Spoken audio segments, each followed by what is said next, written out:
Look at this absolutely amazing karanji platter. Each one is better than the other. Let's see how to make these.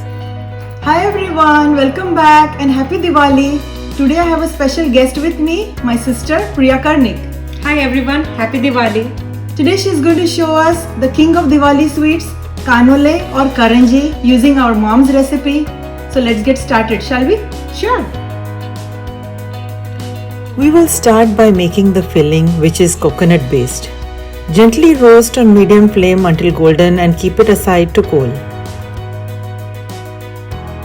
In the same pan, add ghee and roast the wheat flour until golden. Once done, we will keep it aside with the coconut to cool. This is what we are looking for. Using the same pan, roast the poppy seeds until they crackle. Once done, keep these aside separately to cool. Once cooled, we will dry grind these to a powder. This is good. Mix it with the coconut mixture. Cardamom will give a lovely aroma to the filling. This is roughly powdered sugar. We will mix it, cover and keep it aside. Let's go ahead with the dough. Try to use fine semolina if possible. A pinch of salt goes a long way. Ghee is necessary for a pliable dough. We will mix water and milk to knead the dough. The detailed recipe with the exact measurements is in the description box below, so do check it out. I have also mentioned some tips, so take a look.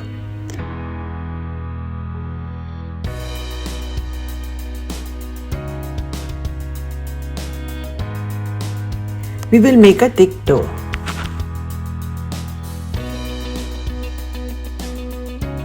Cover and keep aside for an hour. Now let's make the saffron dough. The process is the same, but here we will make use of saffron. This is 3 tablespoons milk mixed with saffron kept for a few hours to get a nice vibrant color. We will not use water or milk mixture for this one. This is perfect. Cover and keep aside for an hour. Make the rest of the colors similarly, as many colors you like. Let's make the ghee cornstarch filling, which is also called the saran, for the dough to get a lovely flaky karanji. Beat the ghee until light and creamy.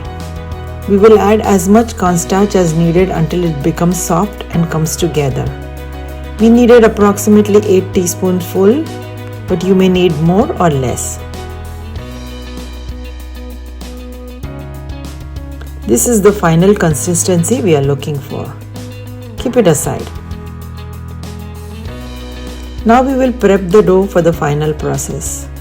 Cut it into small pieces as we are going to pass it through the food processor for making it pliable. Ghee will make it soft and fluffy.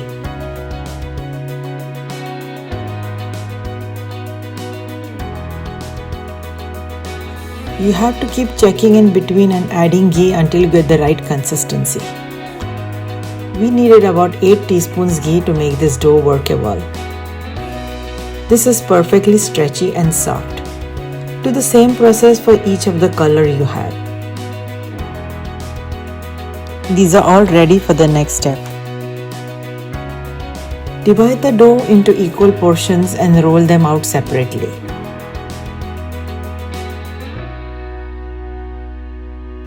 Make indentations so that we can apply the ghee cornstarch mixture or saran evenly.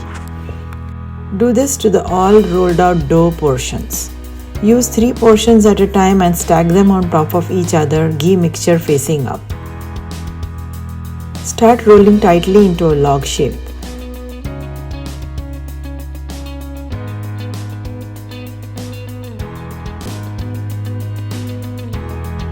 Secure well and cut out the edges.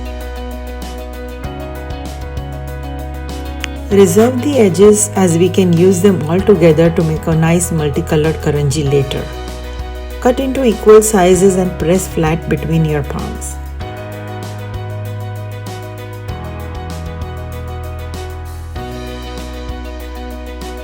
Start rolling this in one direction using cornstarch so that the dough doesn't stick to the board.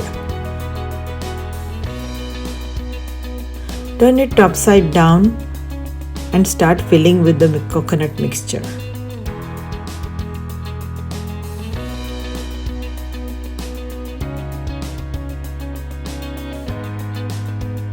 Apply the water and milk mixture for it to stick together.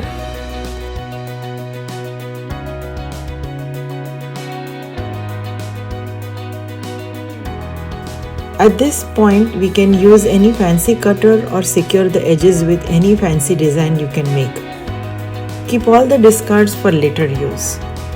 Look at how awesome this looks already. Make the saffron one similarly.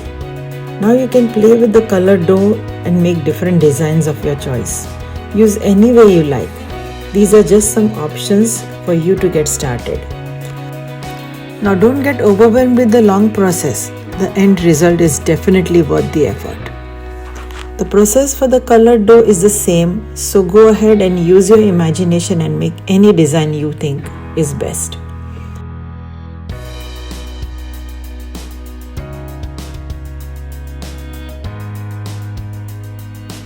Look at how beautiful each one is turning out.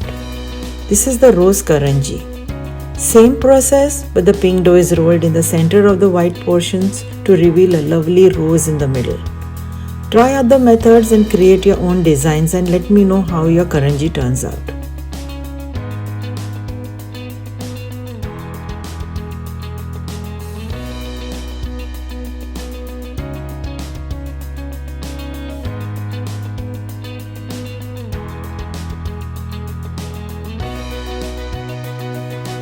For this one, we will seal one side and make it the same way.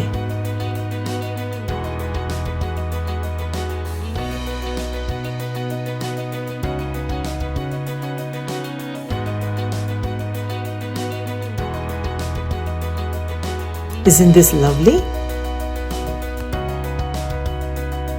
For a checkered pattern, use a colored dough strips alternating them to make a lovely matte design. You may use more colors if you like.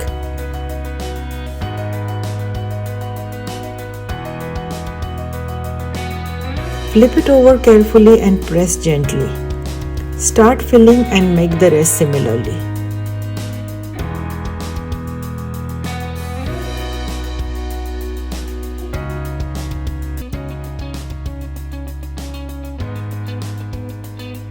So beautiful. These beauties are ready to be fried. The right way to check the temperature of the oil is to drop a tiny dough piece, and if it rises immediately, then the oil is ready. Drop the karanji in oil and toss it lightly over the karanji to make it flaky and feather soft. This is just perfect. Make all the colored ones similarly one at a time. So wonderful. Wow, these all turned out so beautiful. Hope you'll make these goodies for this Diwali. Happy Diwali! This is a masterpiece. Absolutely stunning. Thank you for such a wonderful recipe. You're welcome. If you'd like to know such amazing recipes, let me know in the comments below. If you like this recipe, please give it a thumbs up and don't forget to subscribe. I'll see you next week. Bye. Bye. We are going to have a feast with this right now.